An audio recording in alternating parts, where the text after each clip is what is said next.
Okay, part 2, chapter 8. There's always a feast, said Ron, in an effort to cheer up Harry. You know, the Halloween feast is in the evening. Yeah, said Harry gloomily. Great. The Halloween feast was always good, but it would taste a lot better if he was coming in to it after a day of Hogsmeade with everyone else. Nothing anyone had said made him feel any better about being left behind. Dean Thomas, who was good with a quill, had offered to forge Uncle Vernon's signature on the form, but as Harry had already told Professor McGonagall he hadn't had it signed, there was no good. It was no good. Ron half-heartedly suggested that the invisibility cloak, but Hermione stamped on that one, reminding Ron Dumbledore had told them about the Dementors being able to see through them.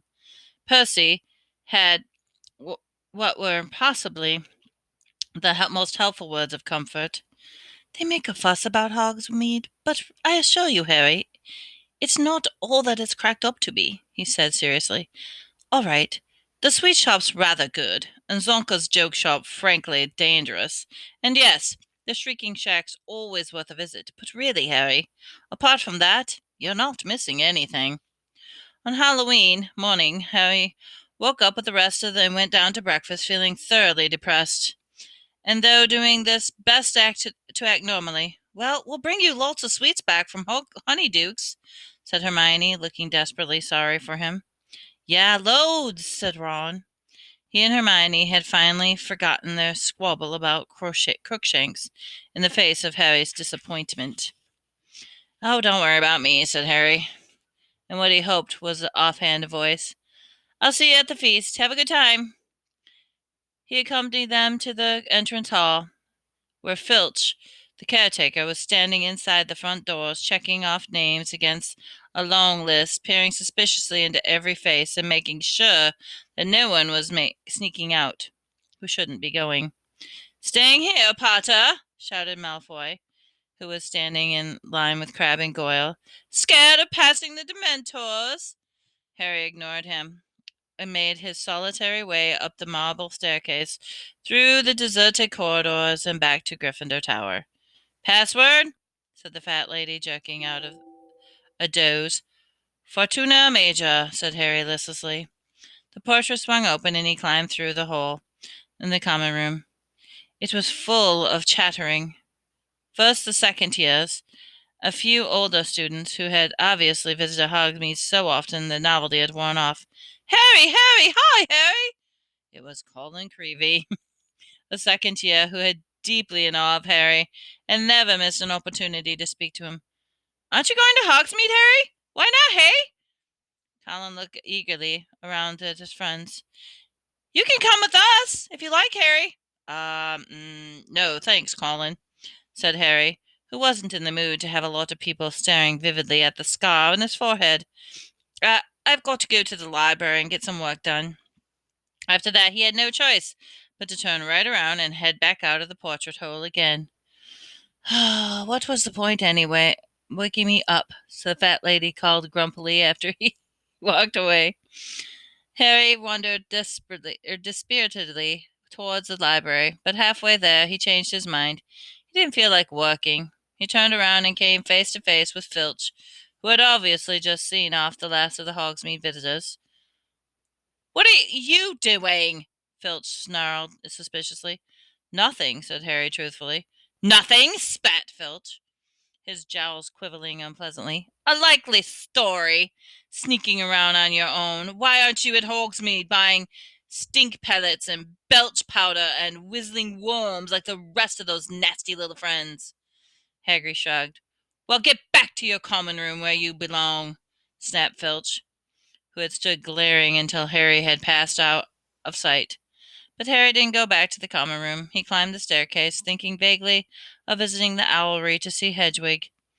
And he was walking along another corridor when a voice came from inside a room said, Harry?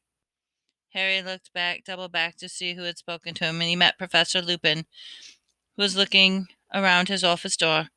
What are you doing? Said Lupin, through a very different voice from Filch.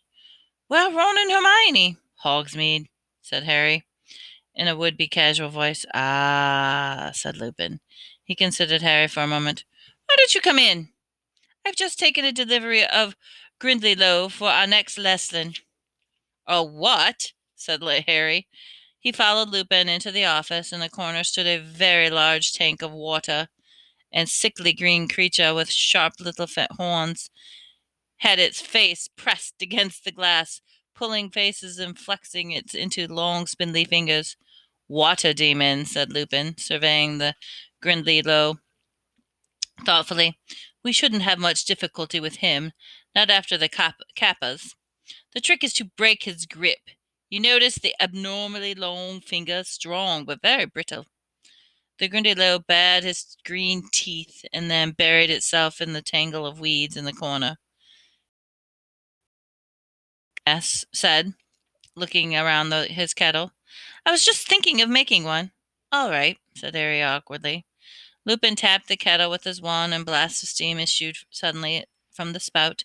Sit down, said Lupin, taking a lid off the dusty tin. I've always got tea bags, I'm afraid. I dare say you've had enough of tea leaves. Harry looked at him, and Lupin's eyes were twinkling. How did you know about that? Harry asked. Oh, Professor McGonagall told me, said Lupin, passing Harry a chipped mug of tea. You're not worried, are you? No, said Harry. He thought for a moment, telling Lupin about the dog he'd seen in Magnolia Crescent, but decided not to. He didn't want Lupin to think that he was a coward, especially since Lupin already seemed to think he couldn't cope with a Bogart. Something of Harry's thoughts seemed to have shown on his face, because Lupin said, Anything worrying you, Harry? No, said Larry lied. He drank a bit of tea and watched the Grindylow brandishing its fist at him. Yes, he said sullenly, putting his tea down on Lupin's desk. You know that day we fought the Bogart? Yes, said Lupin slowly. Why didn't you let me fight it? Harry said abruptly. Lupin raised his eyebrows. Oh, I would have thought that was obvious, Harry, he said, sounding surprised. Harry, who had expected Lupin to deny that he'd done any such thing, was taken aback. Why? He said again. Well, said Lupin, frowning slightly, I assumed that if the Bogart faced you, it would assume the shape of Lord Voldemort. Harry stared.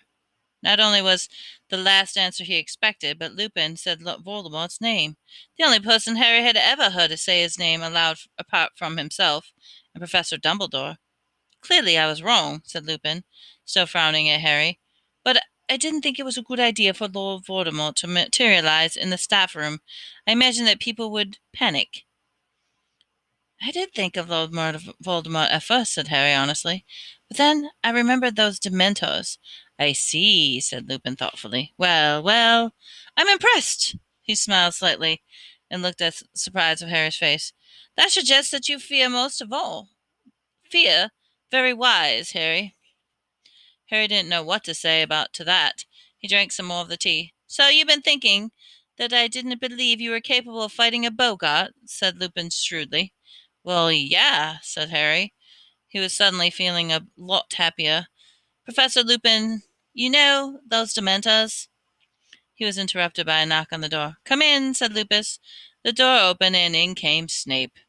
He was carrying a goblet, which made smoking faintly, and stopped at the sight of Harry, his black eyes narrowing. Ah, service, said Lupin, smiling. Thanks very much. Could you leave it here on the desk for me? Snape set down the smoking goblet, his eyes wandering between Harry and Lupin. I was just showing Harry a Grindylow, said Lupin pleasantly, pointing to the tank. Fascinating, said Snape without looking at it. You should drink that directly, Lupin. Yes, yes, I will, said Lupin. I made an entire cauldron full, Snape continued, if you need more. I should probably take some again tomorrow. Thanks very much, Service. Not at all, said Snape, but there was a look in his eye that Harry didn't like. He backed out of the room, unsmiling and watchful. Harry curiously at the goblet, and Lupin smiled. Professor Snape is very kindly concocting a potion for me. I have been much potion brewer, and this one is particular complex. He picked up the goblet and sniffed it. Ooh, pity sugar makes it useless. he added, taking a sip and shuddering. Why? Said Harry began. Lupin looked at him and answered an unfinished question. I've been feeling a bit off color, he said. This potion is the only thing that helps. I am very lucky to be working alongside Professor Snape. There aren't many wizards who are up to making it. Professor Lupin took another sip, and Harry had a crazy urge to knock the goblet out of his hands. Professor Snape's very interested in the dark arts, he blurted out. Really? Said Lupin, looking around mildly interested as he took another gulp of potion. Some people reckon, Harry hesitated and plunged recklessly on that. Some people reckon he'd do anything to get the Defense of Arcot's job. Lupin drained the goblet and pulled a face. Disgusting, he said. Well, Harry, I'd better get back to work. I'll see you at the feast later. Right, said Harry, putting down his empty teacup, empty goblet, still smoking. There you go, said Ron. We got as much as we could carry. A shower of brilliantly colored sweets fell into Harry's lap. It was at dusk, and Ron and Hermione had just turned up in the common room, pink-faced from the cold wind and looking as though they'd had the time of their lives. Thanks, said Harry, picking up the packet of tiny black pepper imps. What's Hogmead like? Where'd you go? By the sound of it, everywhere Dervish and Bangs were wizarding equipment shop, Zonka's joke shop, the Three Broomsticks for the foaming mugs of hot butter beer, and many places besides. The post office, Harry. About 200 hours of all sitting on the shelves, all color-coded depending on how fast you want your letter to get there. Honeydukes has got the kind of fudge they was giving out free samples. Here's a bit, look. We think we saw an ogre. Honestly, they get all sorts at the Three Broomsticks. Wish we could have brought you some butterbeer. Really warms you up. What did you do? Hermione said, looking anxiously. Did you get any work done? No, said Harry.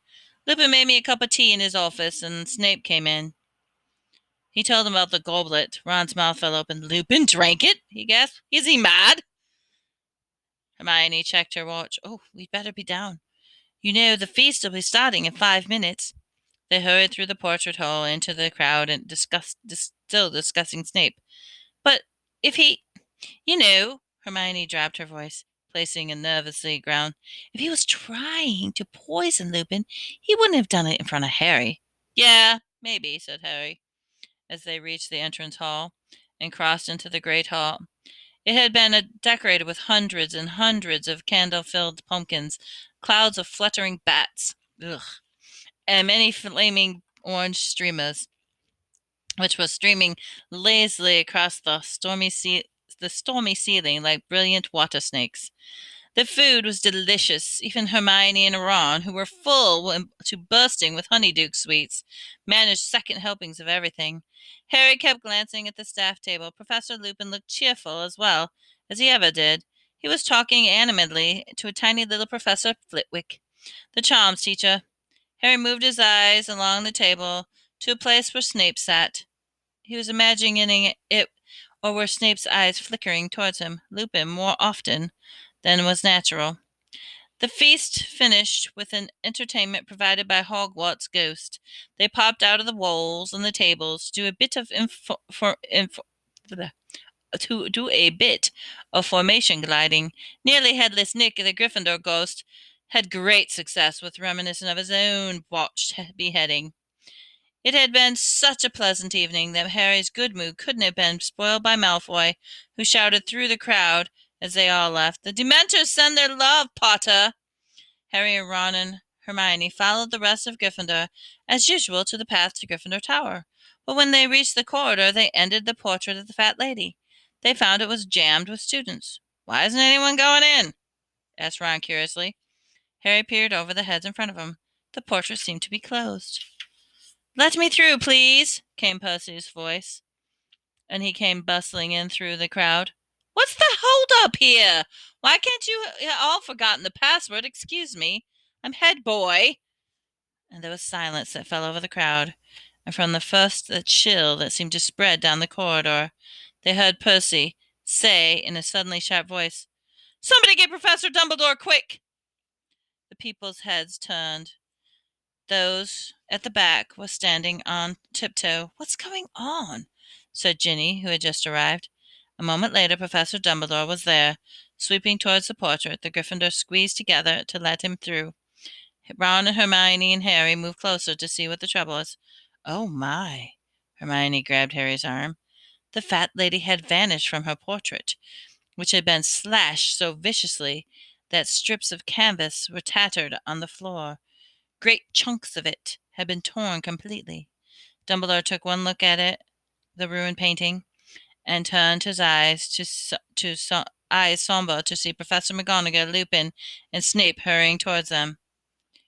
"We need to find her," said Dumbledore. "Professor McGonagall, please go get Mr. Filch at once and tell them to search every painting in the castle for the fat lady." "You'll be lucky," said a cackling voice. It was Peeves Poltergeist, bobbing up over the ground and delighted, as he always did, at the sight of wreckage and worry. "What do you mean, Peeves?" said Dumbledore calmly, and Peeves' grin faded. He didn't dare taunt Dumbledore. Instead, he adapted an oily voice that was no better than a cackle. "Ashamed? Your headship, sir, doesn't want to be seen. She's a horrible mess. Saw her running through the landscape up to the 4th floor, sir, dodging between trees, crying something dreadful," he said happily. "Poor thing," he added unconvincingly. "Did she say who did it?" said Dumbledore quietly. "Oh, yes, Professor Head," said Peeves, with an air of cradling a bombshell in his arms. "He got very angry when she wouldn't let him in. You see," Peeves flipped over and grinned Dumbledore from the back. "Nasty temper he's got, that Sirius Black."